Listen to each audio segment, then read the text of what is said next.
Homeopathy, alternative medicine beloved by the royal family and by millions around the world, but does it actually work?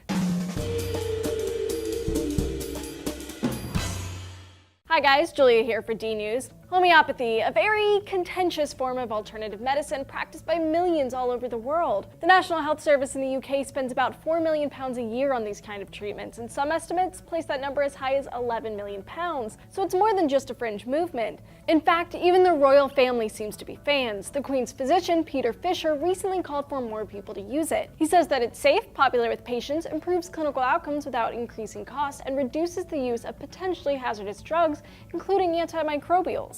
Although in the US, the National Institute of Health says that there is little evidence to support homeopathy as an effective treatment for any specific condition. So what is it? Homeopathy isn't a new idea. It was introduced by the German physician Samuel Hahnemann over 200 years ago. Homeopathy's premise is based on a few interesting ideas. According to the National Center for Homeopathy, the first idea is that like cures like. And that's what homeopathy means in Greek, same suffering, or that something that produces symptoms in a healthy person makes a sick person healthy. So, like caffeine, a molecule that keeps people awake, might be used to treat people with insomnia, but only if caffeine is diluted to very small amounts. And that's the second premise. The more dilute the remedy is, the more potent it is. And thirdly, that the illness is specific to the person. Homeopaths take into account a holistic view of a person. So how is the medicine made? Well, let's go back to that caffeine example. A bit of caffeine goes through the process of potentization, which involves dilution and succussion, which is vigorous shaking. So all the toxic effects of the extract or compound are removed. And when I say dilution, I mean a lot of dilution. Something might be diluted 1 in 130 times in a solution of water or sugar.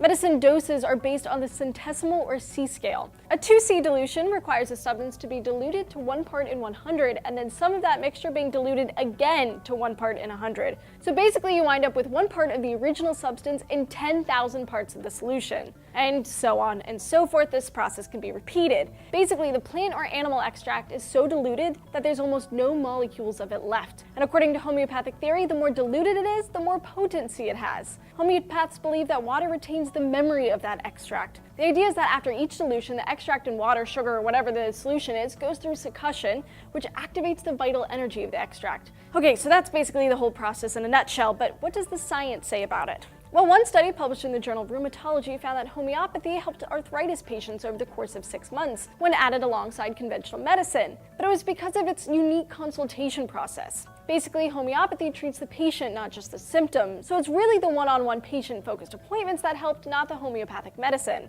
And the National Health and Medical Research Council of Australia found no evidence that homeopathy is effective. In a report published last year, the NHMRC looked at 57 systematic reviews of the treatment. They found that there were no health conditions for which homeopathy was effective, and that no good large-scale studies found that homeopathy was better than a placebo. And Edzard Ernst, emeritus professor at the University of Exeter, wrote in an opposing letter to the Queen's physician that homeopathy is implausible and that it flies in the face of science. So it looks like science isn't on the side of homeopathy. But you know what science does support? Meditation. If you need to psych yourself up to do well on a test or a job interview, maybe you should meditate.